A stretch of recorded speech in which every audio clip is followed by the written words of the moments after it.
Bonsoir mesdames et messieurs, bienvenue à une soirée un petit peu particulière qui finalement est née il y a quelques années déjà, puisque ce n'est pas la première fois que nous souhaitions à la Cinémathèque Suisse organiser une soirée en collaboration ou avec ou pour le Béjart Ballet Lausanne, institution prestigieuse s'il en est, basée justement à Lausanne, et finalement c'est pour les 25 ans du BBL à Lausanne que nous avons l'occasion de lui rendre hommage, en quelque sorte en préambule aux différentes représentations qui se tiendront à partir du 21 décembre, on me corrigera si je me trompe, au Palais de Beaulieu ici à Lausanne.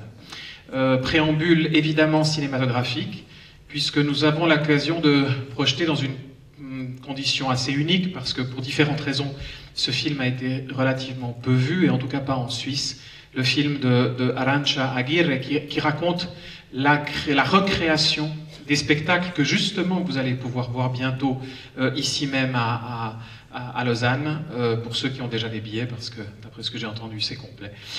Pour ceux-là, les autres il y a de la place encore, qui vont être créés à Lausanne et qui ont été créés, justement recréés à l'Opéra Garnier. Mais c'est pas à moi de parler ce soir, puisque le cinéma travaille et cède la place en quelque sorte à la danse.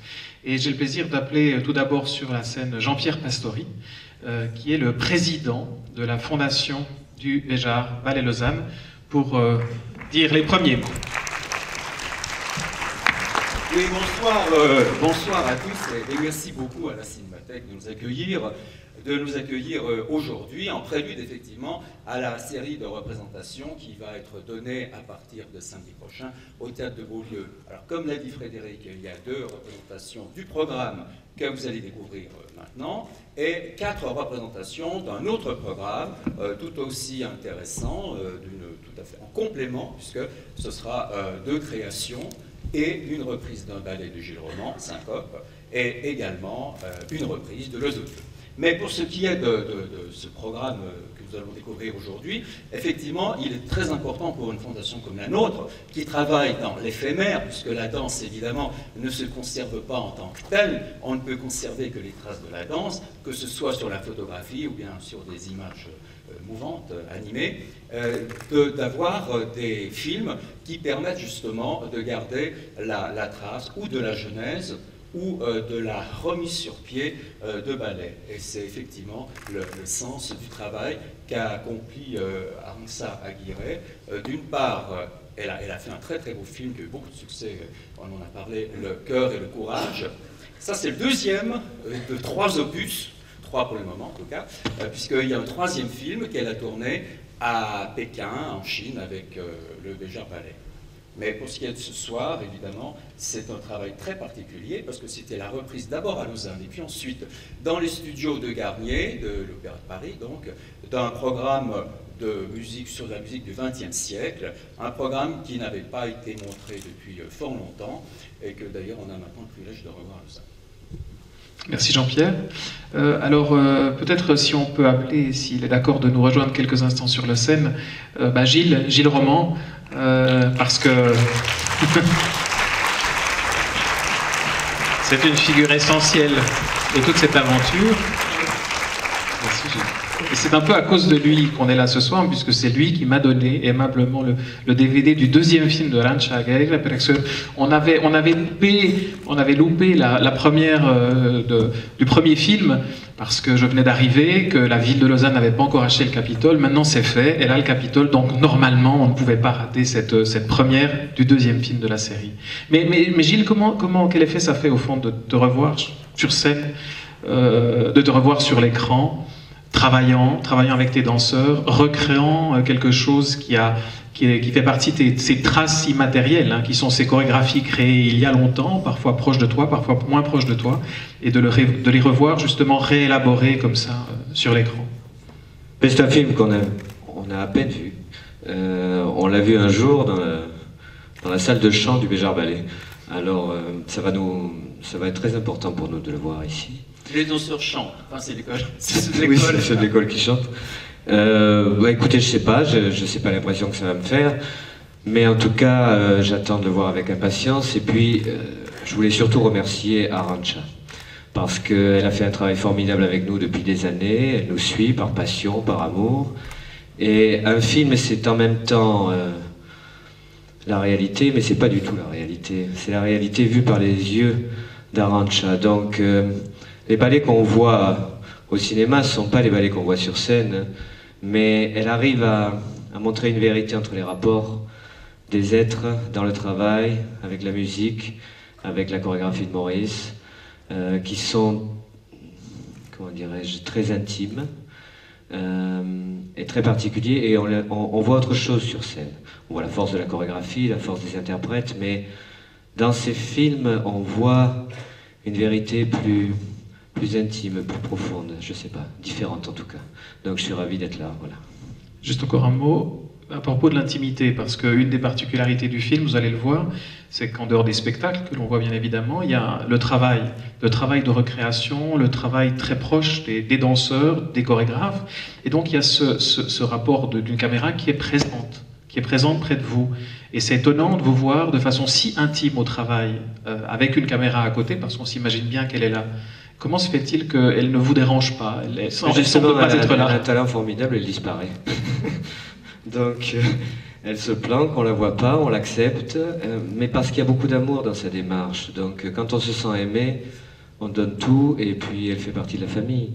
Mais c'est ça son talent, il n'y a pas que ça, mais c'est un talent formidable parce qu'on n'aime pas être regardé tellement dans notre recherche, disons, et elle sait se faire toute petite, et voilà, donc... Et puis c'était un moment formidable. Il y a eu des gens qui m'ont fait confiance, c'est la mort de Maurice, et il y a eu des gens qui m'ont pas fait confiance. Et Brigitte Lefebvre à l'Opéra de Paris m'a fait confiance. Donc on a monté ce programme qui est un programme difficile, c'est-à-dire qu'on prétend difficile, parce que les musiques sont peut-être moins accessibles que d'autres, mais c'est un programme essentiel parce qu'il montre... à différentes périodes, on démarre en 57, on passe en 66, on passe en 97, on revient en 73, donc c'est un panorama de ballets de Maurice, beaucoup plus intimiste et rigoureux que d'autres ballets. Alors c'est un programme qui me semblait essentiel, et on a eu la chance, parce que Brigitte a pu l'organiser, d'avoir l'ensemble intercontemporain et un chef d'orchestre formidable qui est Jonathan Knott, et Alain Damien à la clarinette, qui va venir ici jouer d'ailleurs. Ce sera le seul qui viendra ici à Lausanne, mais c'est essentiel pour nous qu'il soit sur scène pour le dialogue de l'ombre double, puis c'est lui qui l'a créé. Donc c'était vraiment un moment formidable. Je suis toujours heureux quand Arantxa a pu filmer comme ça des moments qui sont des bornes dans la compagnie, dans le chemin de la compagnie. Merci Gilles. Alors on va appeler celle par qui tout est arrivé aussi finalement, puisque c'est l'auteur du film, la réalisatrice Arantxa Aguirre.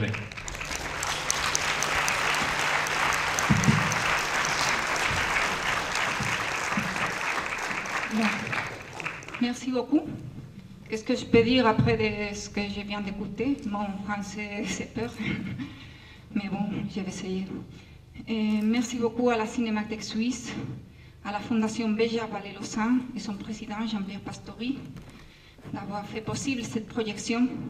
Merci beaucoup à Gilles Romain de me donner la liberté de filmer entre eux.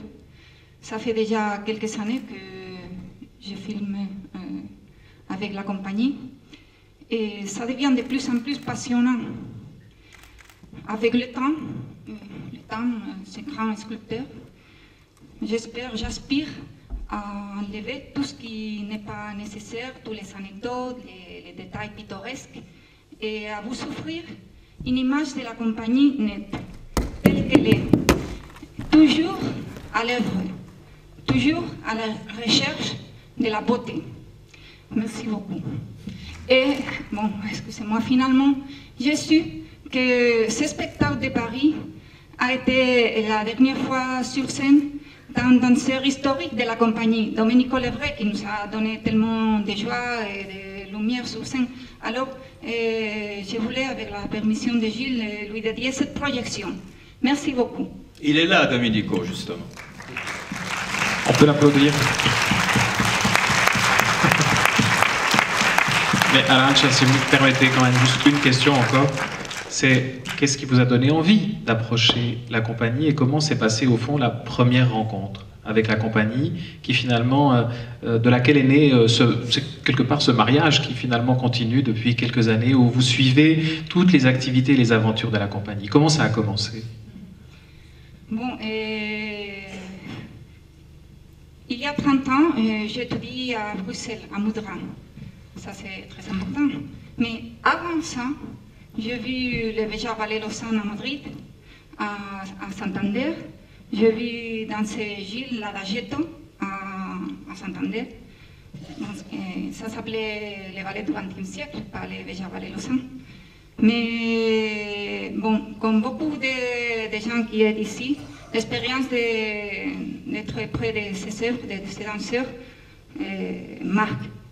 Et voilà, après un parcours, j'ai eu l'opportunité de retourner un peu tout ce que j'ai reçu en train de les voir danser sur scène. Merci.